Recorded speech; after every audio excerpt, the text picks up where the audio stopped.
Apocalipsis 5:5. Entonces uno de los ancianos me dijo: no llores, mira, el león de la tribu de Judá, la raíz de David, ha vencido para abrir el libro y sus 7 sellos. Miré y vi entre el trono con los 4 seres vivientes y los ancianos a un cordero de pie como inmolado. A un cordero de pie como inmolado.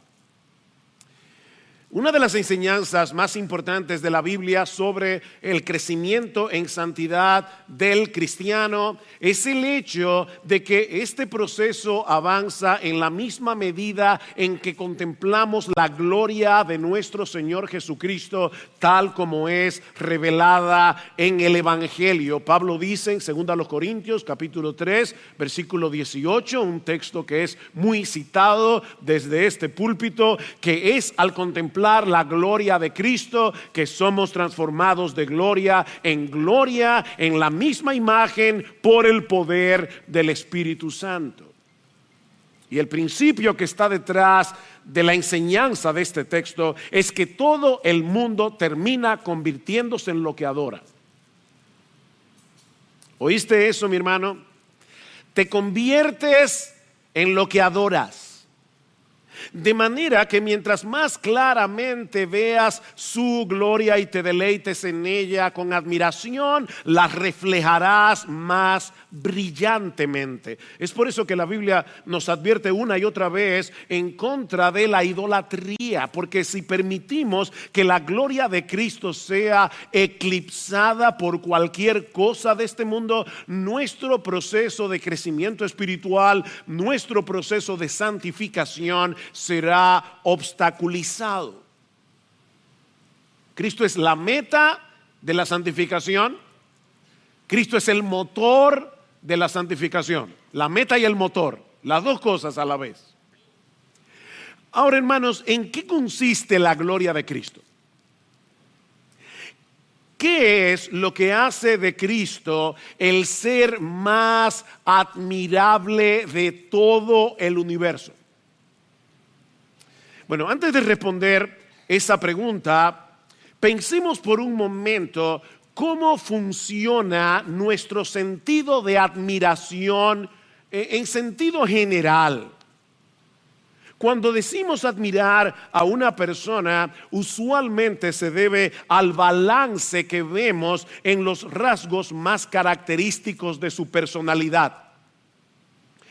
Es la armonía de sus virtudes lo que suele llamarnos la atención en aquellos individuos que consideramos admirables. Por ejemplo, si una persona posee fuertes convicciones, pero al mismo tiempo carece de compasión, carece de ternura, cuando habla hiere a todo el mundo por su aspereza, da la impresión de que nunca se equivoca, es posible que admiremos su determinación, pero es muy difícil que lleguemos a admirarlo como persona. Por el contrario, si alguien es amable, es tierno, pero es al mismo tiempo una veleta, que hoy dice una cosa y mañana dice otra para complacer a todo el mundo, difícilmente ese individuo provoque admiración. Bueno, lo que yo quiero demostrar en esta mañana antes de participar de la cena del Señor a la luz de estos 2 versículos de Apocalipsis capítulo 5 es que la gloria de nuestro Señor Jesucristo consiste en lo que el teólogo americano Jonathan Edwards ha llamado una admirable conjunción de excelencias diversas que solo se encuentra en Cristo y en nadie más. Como aquí hay muchas palabras domingueras juntas, déjeme repetirlo otra vez. Jonathan Edwards decía, este gran teólogo de la colonia americana, que la gloria de Cristo consiste en una admirable conjunción de excelencias diversas, variadas, que solo se encuentra en Cristo y en nadie más. En otras palabras, el Señor Jesucristo posee una compleja armonía que hace de Él un ser absolutamente único, absolutamente maravilloso, absolutamente deleitoso, absolutamente admirable y absolutamente satisfactorio. Solo Cristo. Y eso es lo que yo quiero mostrar en esta mañana a la luz de estos dos versículos de Apocalipsis 5. Ahora pongamos el texto en su contexto. Versículo 1 al 3, otra vez. Y vi en la mano derecha del que estaba sentado en el trono un libro escrito por dentro y por fuera, sellado con 7 sellos. Y vi a un ángel poderoso que pregonaba a gran voz: ¿quién es digno de abrir el libro y de desatar sus sellos? Y nadie, ni en el cielo, ni en la tierra, ni debajo de la tierra, podía abrir el libro ni mirar su contenido. Como todos ustedes saben, o la mayoría, el libro de Apocalipsis posee un género literario muy particular en el que se hace un uso abundante de símbolos, de figuras, con el propósito de presentar la verdad en una forma más impactante, más memorable. Yo sé que algunos le tienen miedo al libro de Apocalipsis, pero todos esos símbolos y figuras se encuentran en otros libros de la Biblia, así que no es tan complicado. Y eso es precisamente lo que tenemos aquí, la visión que Juan tiene de un libro sellado con 7 sellos. En los días de Juan, algunos documentos legales, como los testamentos, por ejemplo, solían ser sellados para que solo pudiera ser abierto por una persona autorizada. Y si el documento era de mucha importancia, entonces se usaban varios sellos como una manera de hacer doblemente oficial un documento oficial. En el caso de este libro, es tan importante que está sellado con 7 sellos. Y en el libro de Apocalipsis y en muchas partes de la Biblia, el número 7 significa lo perfecto, lo completo. Así que este libro está sellado de una manera completa, absoluta, total, perfecta. Ahora, ¿cuál era el contenido de este libro y por qué era tan importante? Bueno, a la luz de otros pasajes de las Escrituras, sobre todo en el libro de Daniel, capítulo 7, en el libro de Isaías, en el libro de Ezequiel, podemos concluir que este libro contiene los decretos de Dios para la historia humana, que concluye con el reino consumado de Cristo en su segunda venida. Voy a repetirlo otra vez. ¿Qué es este libro? Contiene los decretos de Dios para la historia humana, una historia que concluye con el reino consumado de Cristo en la segunda venida. Y eso lo vemos a medida que Juan nos dice cómo el Señor va abriendo los sellos. El paraíso que Adán perdió por causa de la caída será finalmente recobrado para el gozo y el consuelo eterno del pueblo de Dios. Este libro tiene que ser abierto para que los decretos de Dios tengan cumplimiento, pero hay un problema. Juan contempla en su visión a un ángel poderoso que aparece en la corte celestial pregonando a gran voz: ¿quién es digno de abrir este libro y de desatar sus sellos?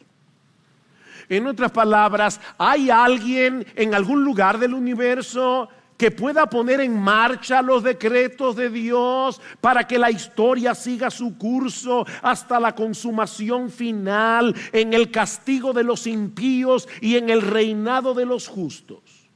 ¿Hay alguien? La respuesta es un silencio abrumador. No había nadie, dice Juan, ni en el cielo, ni en la tierra, ni debajo de la tierra, que pudiera abrir el libro o incluso mirar su contenido. Ni los ángeles de más alto rango, ni Gabriel, ni Miguel, que están alrededor del trono podían hacer eso. Nadie es lo suficientemente digno ni posee la autoridad necesaria como para poner en acción los decretos de Dios. De ahí la angustia de Juan, versículo 4. Y yo lloraba mucho, porque no había sido hallado nadie digno de abrir el libro ni de mirar su contenido. Mis hermanos, piensen en esto: si este libro no es abierto, los propósitos de Dios quedarían sin cumplimiento. Todos aquellos que violaron impunemente su ley moral, todos los que maltrataron a su pueblo, quedarían sin castigo. La justicia de Dios sería burlada.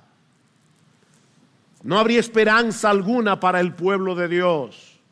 No habría segunda venida, ni cielos nuevos, ni tierra nueva. El paraíso que Adán y Eva perdieron por su desobediencia nunca sería recobrado. Satanás se habría salido con la suya.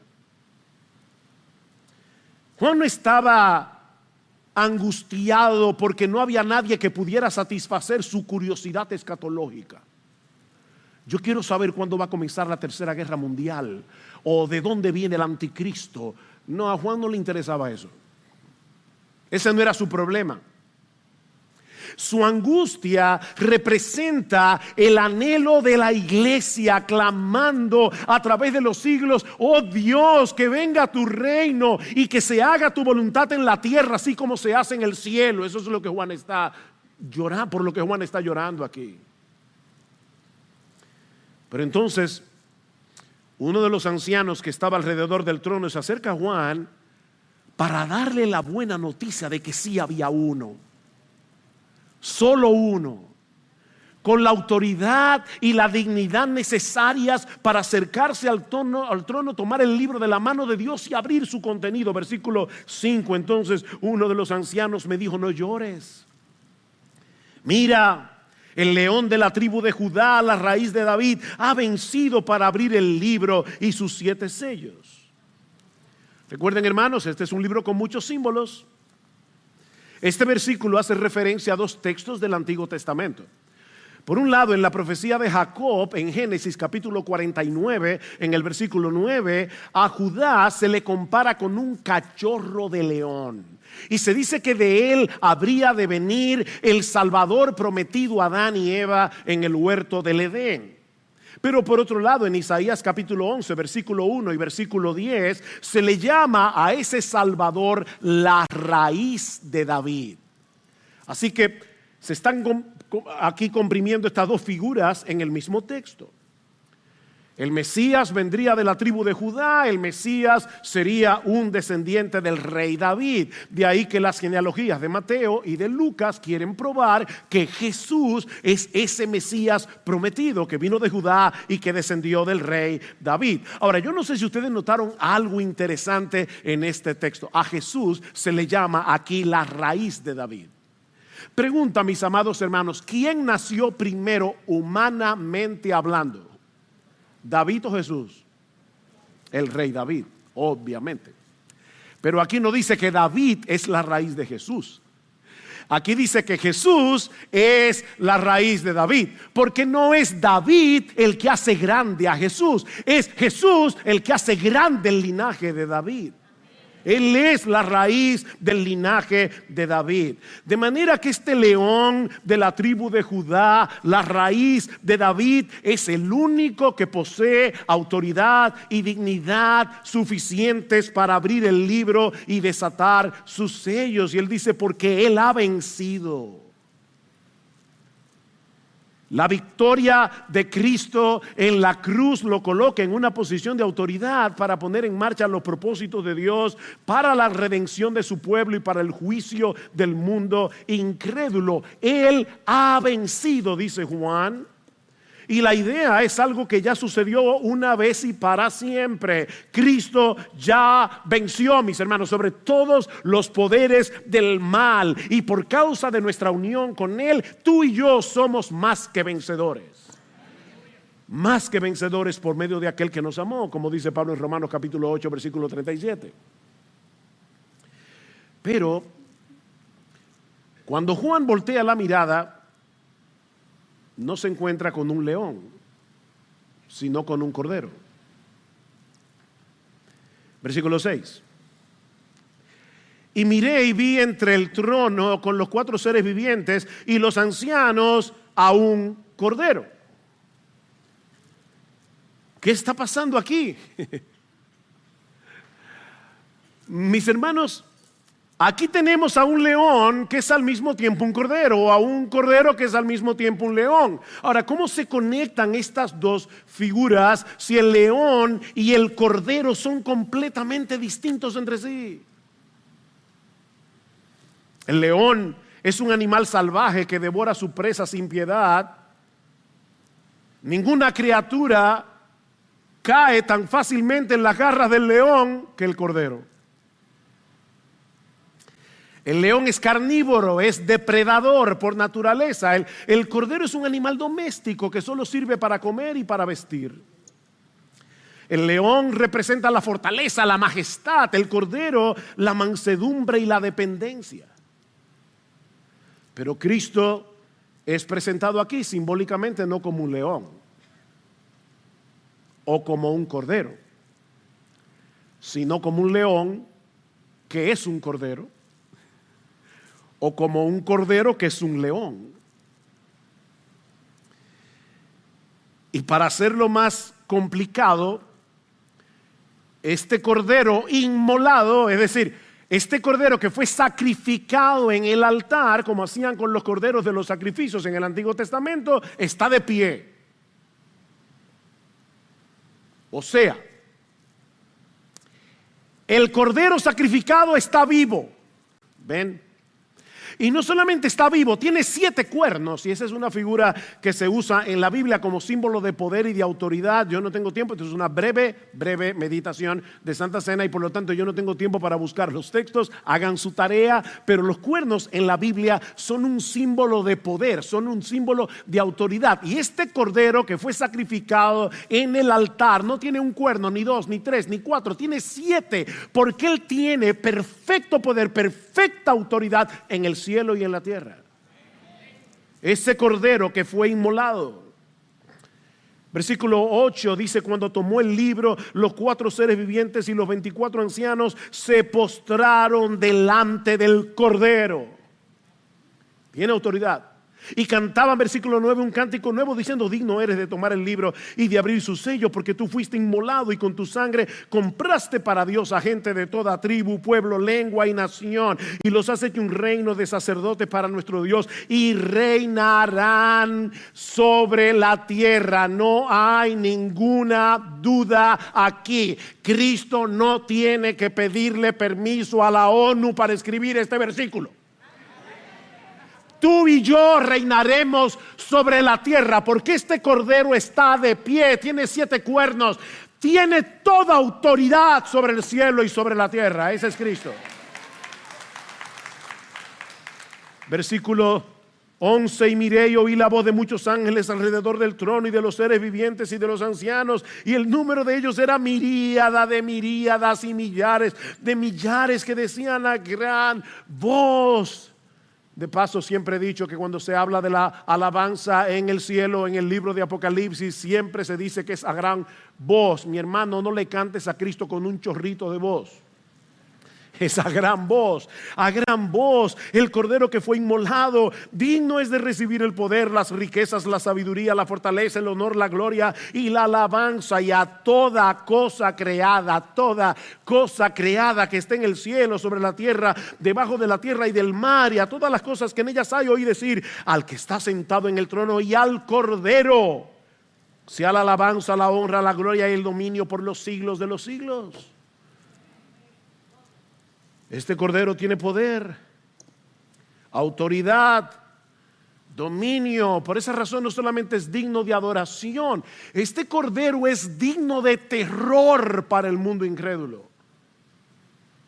Escuchen lo que dice más adelante en el capítulo 6, versículo 15. Y los reyes de la tierra y los grandes, los comandantes, los ricos, los poderosos y todo siervo y todo libre se escondieron en las cuevas y entre las peñas de los montes y decían a los montes y a las peñas: caed sobre nosotros y escondernos de la presencia del que está sentado en el trono y de la ira del Cordero. ¿Un cordero que tiene ira? Y de la ira del Cordero, porque ha llegado el gran día de la ira de ellos. ¿Y quién podrá sostenerse en pie? Nadie puede con este Cordero, que es al mismo tiempo un león. Y sin embargo, nadie es más tierno, misericordioso y compasivo con los suyos que ese león, que es al mismo tiempo un cordero.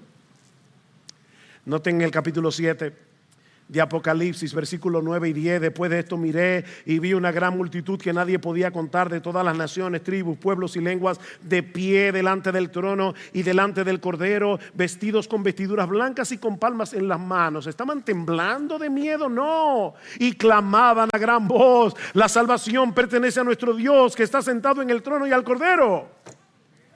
Y luego más adelante dice en el versículo 15: por eso están delante del trono de Dios y le sirven día y noche en su templo, y el que está sentado en el trono extenderá su tabernáculo sobre ellos. Ya no tendrán hambre ni sed, ni el sol los abatirá, ni calor alguno, pues el Cordero en medio de ellos del trono los pastoreará y los guiará a manantiales de agua de vida, y Dios enjugará toda lágrima de sus ojos.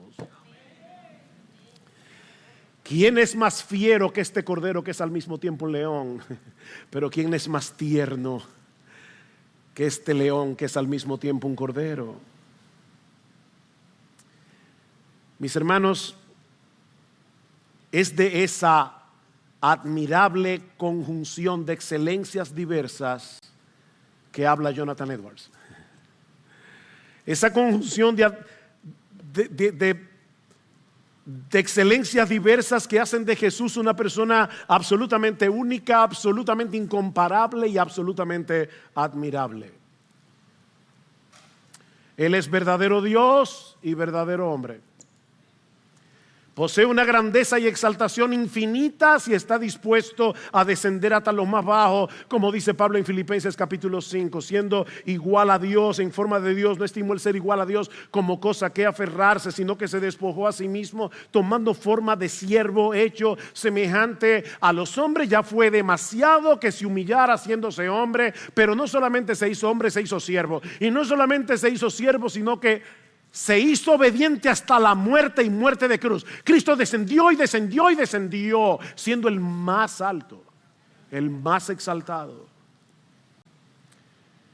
En su naturaleza divina, Cristo está en todo lugar al mismo tiempo, pero en su naturaleza humana solo se encuentra en un lugar a la vez. Él es el todopoderoso, pero muere en debilidad.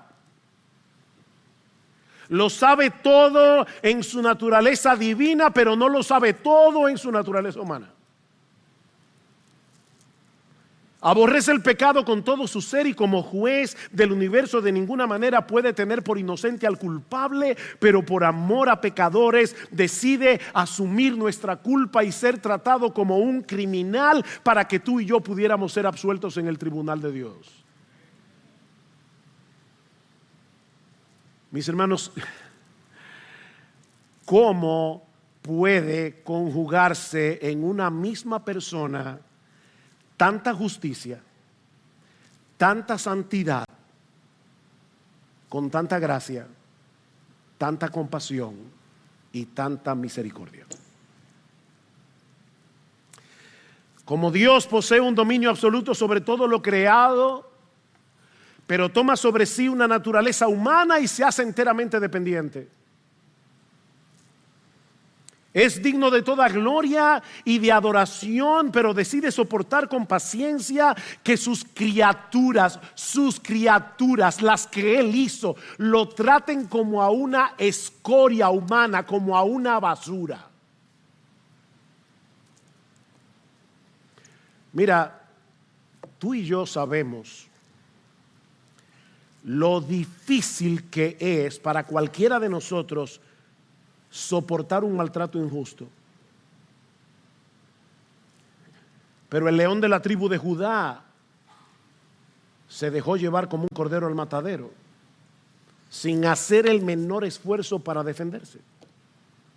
Y muriendo en debilidad, obtiene una victoria aplastante sobre las huestes del mal. Él gana perdiendo. Cito aquí otra vez a Jonathan Edwards. El diablo, por así decirlo, se tragó a Cristo como el gran pez hizo con Jonás, pero fue un veneno mortal para él. Cristo le propinó una herida mortal en sus propias entrañas y hasta el día de hoy el diablo continúa padeciendo la enfermedad que le produjo aquello que en aquel momento se tragó como a una presa. El diablo se tragó a Cristo y le indigestó.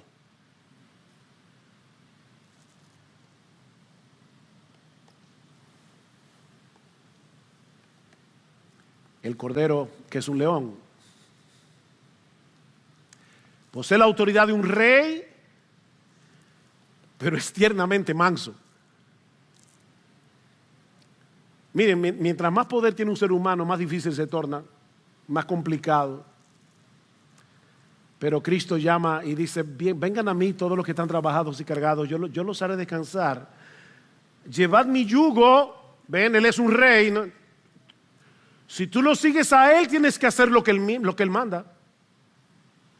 Llevad mi yugo sobre vosotros, pero aprended de mí, que soy manso y humilde de corazón, y hallaréis descanso para vuestras almas, porque saben que mi yugo es fácil y es ligera mi carga.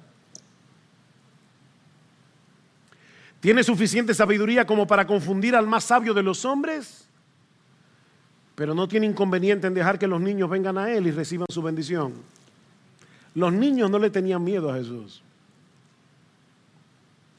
Sus riquezas no tienen límites, pero Él escogió a los pobres de este mundo para hacerlos ricos en fe, dice en Santiago. El más grande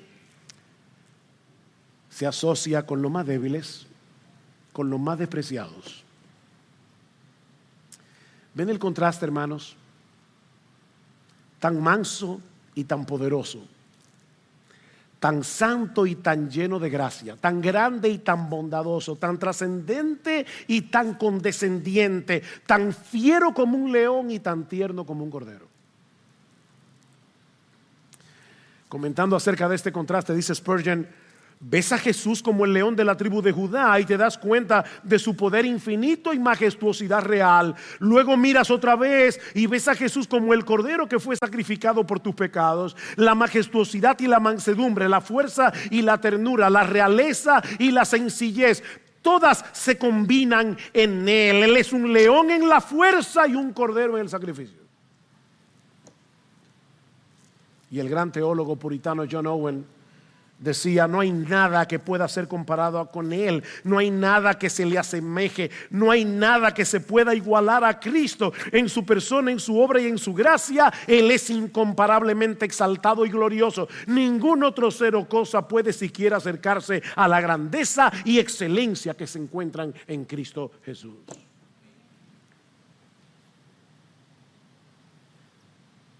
Y es a ese Cristo, mis hermanos, que nosotros hemos venido a recordar en esta mañana a través de estos símbolos que representan su cuerpo partido en la cruz y su sangre derramada que nos limpia de todo pecado.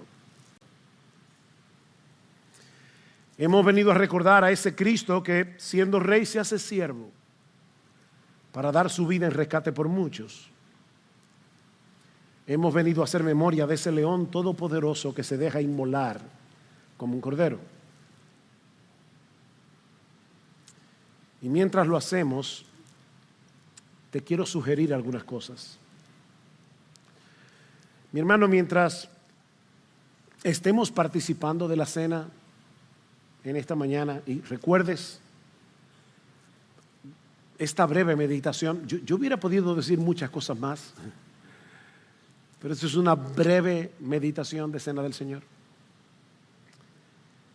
mientras participas de este memorial, mi hermano, yo te sugiero que le pidas al Señor en oración que te impacte de tal manera con el resplandor de su gloria que ninguna cosa de este mundo pueda hacerle sombra.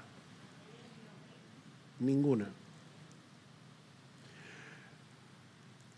Porque no hay deleite, ni gozo, ni seguridad, ni satisfacción, ni plenitud en ninguna cosa de este mundo que pueda compararse con el deleite, el gozo, la seguridad, la satisfacción, la plenitud que solo se encuentra en Cristo.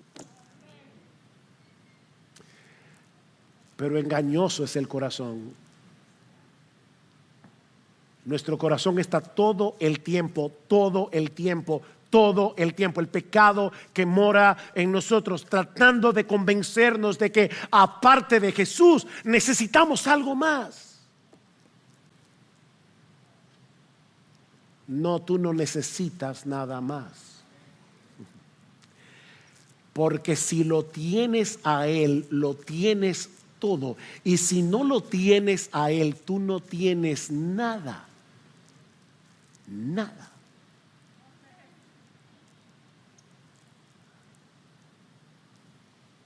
Pídele al Señor en oración, mi hermano, mientras participamos de la cena. Pídele al Señor mientras contemplas su gloria. Por favor, Señor, líbrame de la idolatría.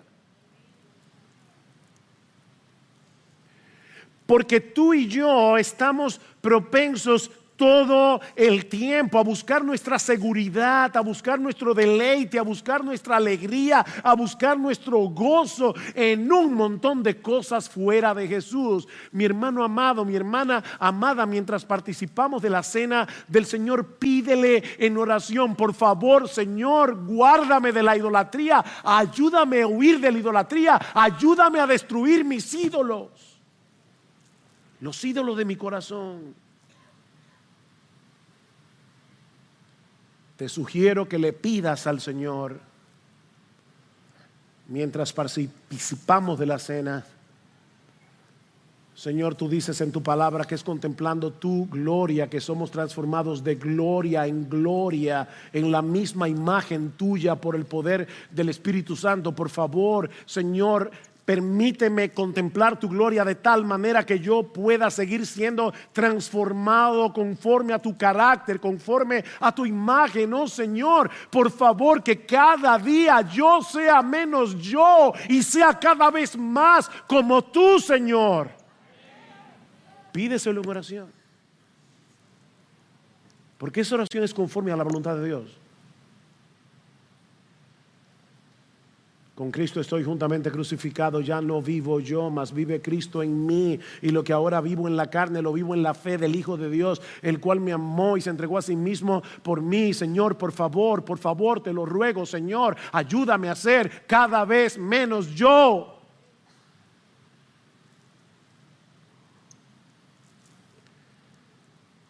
Y si tú estás aquí sin Cristo en esta mañana, si tú no has venido nunca a Cristo en arrepentimiento y fe, y puedes decir con certeza que eres salvo, yo quiero hacerte una pregunta mientras participamos de la cena. ¿Qué es eso que te parece tan valioso a tus ojos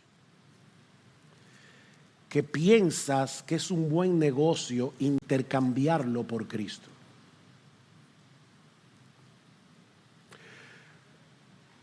¿Tú sabes por qué el Padre no quiso abrir el libro y desatar sus sellos él mismo?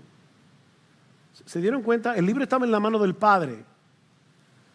Y dice: ¿quién es digno de abrir este libro? ¿Por qué el Padre mismo no lo abrió? Mi amigo, la respuesta es porque si no hubiera sido abierto a través de un mediador, de ese mediador que fue inmolado por nuestros pecados, en ese juicio no habría más que palabras de juicio contra toda la raza humana. Pero Cristo se hizo hombre, murió en una cruz, resucitó al tercer día para que todo aquel que en él cree no se pierda, mas tenga vida eterna. Ese Cordero de Dios fue sacrificado por pecadores y ahora está de pie como Señor del universo, porque la muerte no pudo retenerlo. Hay un Cordero sentado en el trono del universo ofreciendo gracia y perdón, cuando todavía es posible encontrar gracia y perdón. Pero ¿sabes qué, mi amigo? Algún día ese Cordero estará sentado en el tribunal de Dios para juzgar a los vivos y a los muertos.